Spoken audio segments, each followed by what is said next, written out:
Hello, my name is Allison Carmen, and welcome to my podcast, 10 Minutes to Less Suffering. And the name of today's podcast is Do Our Expectations Steal Our Joy?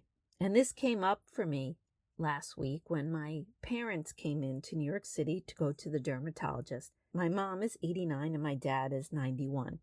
And so sometimes it's a lot for them to come into the city from New Jersey, but I made it as easy as possible. And so when I met them at the office, I realized that my dad was very negative. He didn't feel well. And as we entered into the doctor's office, the doctor saw my mother, and actually the appointment was just for her at the time. And I understand she was nervous that they were going to do a biopsy and they were going to do some other things to her face. And then I asked the doctor if she would also look at my father. And the minute she saw my dad's face, she said, that's a skin cancer on his face. And we did a biopsy. And as that was going on, again, I knew my parents were uncomfortable, but there was a lot of complaining and negativity. And it was starting to bring me down. I started to want it to be different. I wanted the doctor to be different. I wanted my parents to be different. As I had that expectation, my energy went lower and lower. And so when we left the doctor, again, the complaining continued. And it took everything in me to bring my parents out for lunch, because I knew I could bring them home and I could just go into the other room for a little while. But I did. I took them out for lunch. And again, my dad's negativity continued. And my mom seemed to enjoy the lunch. But after the lunch, she was really worried about my dad, so she started projecting into the future. It was just a really heavy day, and no matter what I did, no matter where I took them, they had some joy, but they had a lot of negativity and complaining. And this went on through the day, and then that night, I took them out with my children. We were celebrating my older daughter taking the bar, and so by the end of the day, I felt really sad and down. And when I thought about the day, I had so much to be grateful for. My parents were treated well at the dermatologist. They were taken care of.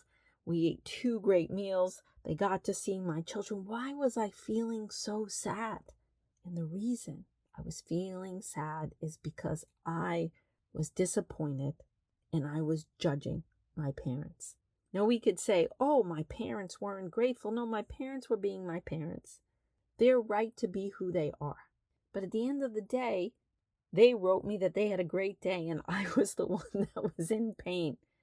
And I realized that I could care and I could love them, but I have to allow them to be who they are. I can't take them out for lunch and make my happiness dependent on whether or not they enjoy it.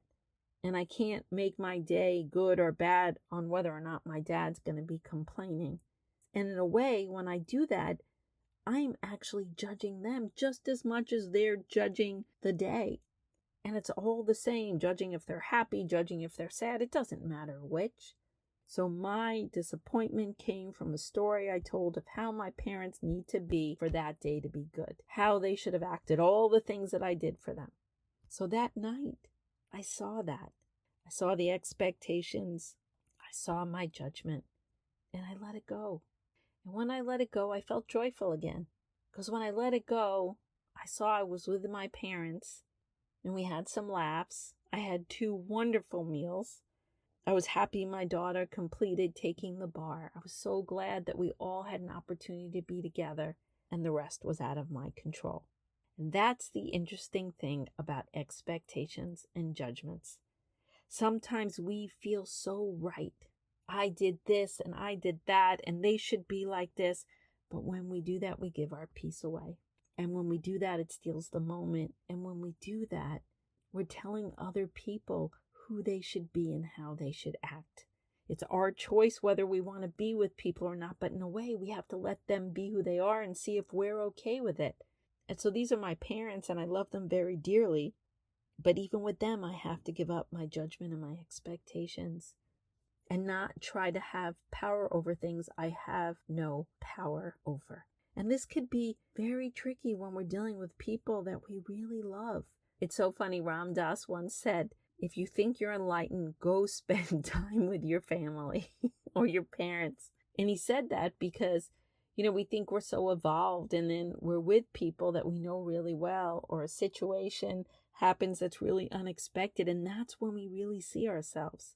We don't see ourselves when the day goes our way. We see ourselves when the day doesn't go our way. We see ourselves when people say things we don't like, when people behave in ways that we're not happy with.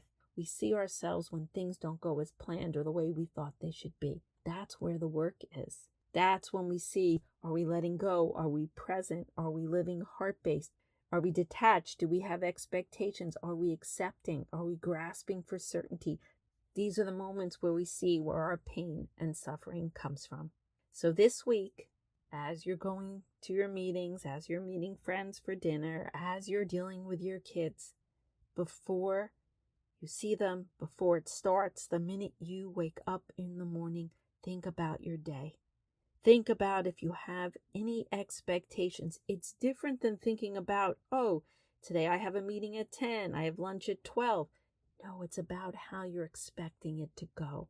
It's okay to have an idea about it, but when you have an attachment about it, when you want things to be a certain way, so much that you give up your peace, you will suffer. And it's not that you're going to have a better life or be happier because you fought through the day. You could have the same result and hold your peace. You will even be more productive, more creative, and more connected if you hold your peace and have no expectations. You're still going to act authentic. You're still going to say what you need to say.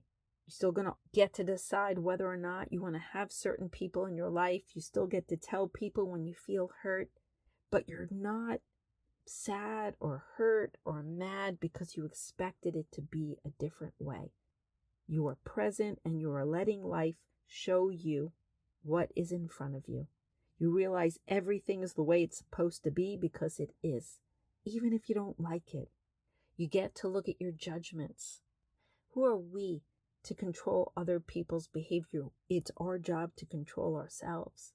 It's our job to hold our peace, to live from our heart, to let go of our suffering. So I thought about if I did the day again, I would do everything the same. Except when my parents were negative or when they complained, I would have taken a deep breath and said, this is who they are. I don't have to like it. I don't have to be like them, but I could hold my peace and allow this. And if I want to take them out for lunch, I'll take them out for lunch.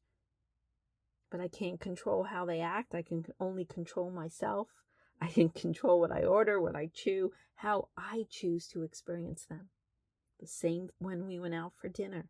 The entire day, I could have allowed it all just to be and decided what I wanted to do about it instead of going into resistance and negativity and judgment. Isn't it amazing that I suffered through the day, and now that I let go of the expectations, I could see the goodness of the day. I could see the gratefulness of the day. But I couldn't see that when I was telling the story of who they should be and how it should be. So that's what's happening too. As you look at this week, if you are resisting, if you're expecting, if you're judging, you're going to miss all the blessings, all the good things, all the good ideas, all the places that life is giving you an opportunity to laugh, be grateful, try something new, create something new. We think we know better than life, but we're not in control. We're only in control of ourselves. And we are deep, beautiful, wonderful human beings that when we allow life to be, the moment is so meaningful and we become all that we can be. Our relationships are better. Our work life is better. Everything is better. And all we need to do is accept the moment the way it is, accept the people the way that they are, and accept ourselves, open to what life wants to give us. And remember that each moment creates the future, so how we show up for it matters. And the future is filled with unlimited possibilities. And for all we know, in regard to everything in our lives, maybe the best is yet to come.